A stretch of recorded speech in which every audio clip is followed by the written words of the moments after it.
Assalamualaikum warahmatullahi wabarakatuh. Apa kabar anak-anak hari ini? Bertemu lagi bersama Ustazah Mentari. Nah, hari ini kita akan belajar pendidikan agama Islam. Before we start our lesson today, let's say basmalah. Bismillahirrahmanirrahim. Alhamdulillah, hari ini kita akan belajar tentang kisah Nabi Soleh alaihi salam. Ingin tahu ceritanya seperti apa? Yuk kita simak video berikut ini. Nabi Soleh merupakan seorang nabi dan rasul yang diutus kepada kaum Samud. Nabi Soleh telah diberikan mukjizat, yaitu seekor unta betina yang dikeluarkan dari celah batu dengan izin Allah Subhanahu wa Ta'ala untuk menunjukkan kebesaran Allah Subhanahu wa Ta'ala. Samud adalah nama suatu suku. Sebagian para ahli menggolongkan mereka termasuk bangsa Yahudi. Mereka bertempat tinggal di suatu dataran bernama Al-Hijr yang terletak antara Hijaz dan Syam. Kaum Samud tidak mengenal Tuhan. Tuhan mereka adalah berhala-berhala yang mereka sembah dan puja. Nah, ini dia kisah Nabi Soleh dan kaum Samud. Nabi Soleh memperingatkan agar kaum Samud menyembah Allah Subhanahu wa Ta'ala dan bukan patung-patung yang mereka pahat sendiri dari batu-batu, gunung yang tidak berkuasa memberi sesuatu kepada mereka atau melindungi mereka dari ketakutan dan bahaya. Terperanjatlah kaum Soleh mendengar seruan dan dakwahnya yang bagi mereka merupakan hal yang baru. Mereka serentak menolak ajakan Nabi Soleh itu. Sekelompok kecil dari kaum Samud yang kebanyakannya terdiri dari orang-orang yang berkedudukan sosial lemah menerima dakwah Nabi Soleh dan beriman kepadanya. Sedangkan mereka yang tergolong orang-orang kaya dan berkedudukan tetap berkeras kepala dan menyombongkan diri, menolak ajakan Nabi Soleh dan mengingkari kenabiannya. Sesuai dengan permintaan dan petunjuk pemuka-pemuka kaum Samud, berdoalah Nabi Soleh memohon kepada Allah agar memberinya suatu mukjizat untuk membuktikan kebenaran risalahnya dan sekaligus mematahkan perlawanan dan tentangan kaumnya yang masih berkeras kepala itu. Dengan menunjuk kepada binatang yang baru keluar dari perut batu besar itu, berkatalah Nabi Soleh kepada mereka, "Inilah dia unta Allah, janganlah kamu ganggu dan biarkanlah dia mencari makanannya sendiri di atas bumi Allah.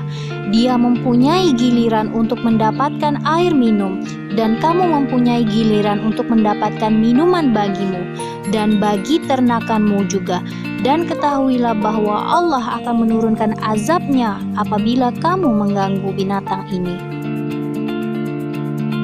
Selanjutnya terjadi persekongkolan yang diadakan oleh orang-orang dari kaum Samud, yaitu oleh dua orang lelaki bernama Mushada bin Muhazrij dan Gudar bin Salif, hendak membunuh unta Nabi Soleh.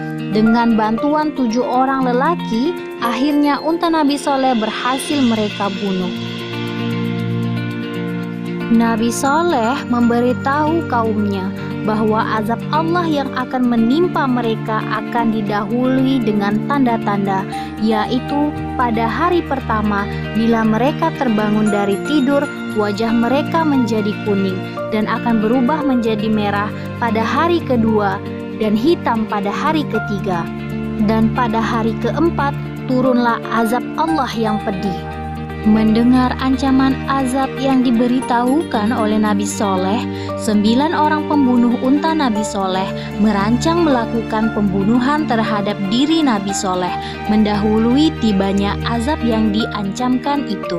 Ketika mereka datang ke tempat Nabi Soleh untuk melaksanakan rencana jahatnya di malam yang gelap gulita dan sunyi senyap, tiba-tiba kepala mereka terkena batu-batu besar yang datang dari langit.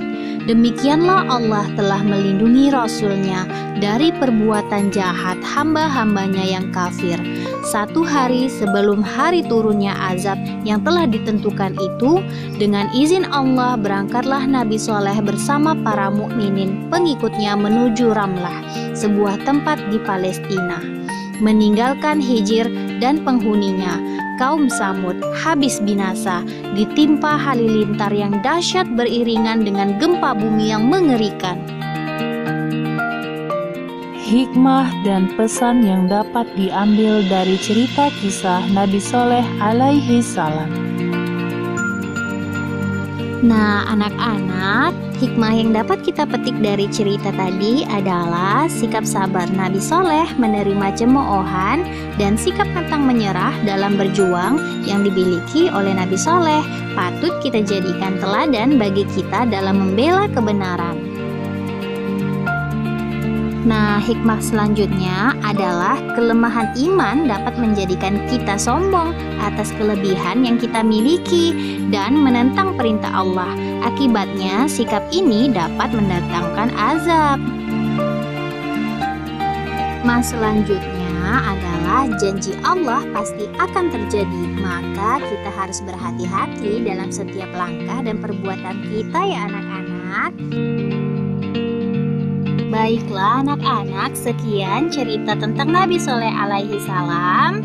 Untuk mengakhiri pembelajaran kita hari ini, agar ilmu yang kita raih itu menjadi berkah, marilah kita close our lesson today by saying hamdalah alhamdulillahi rabbil alamin.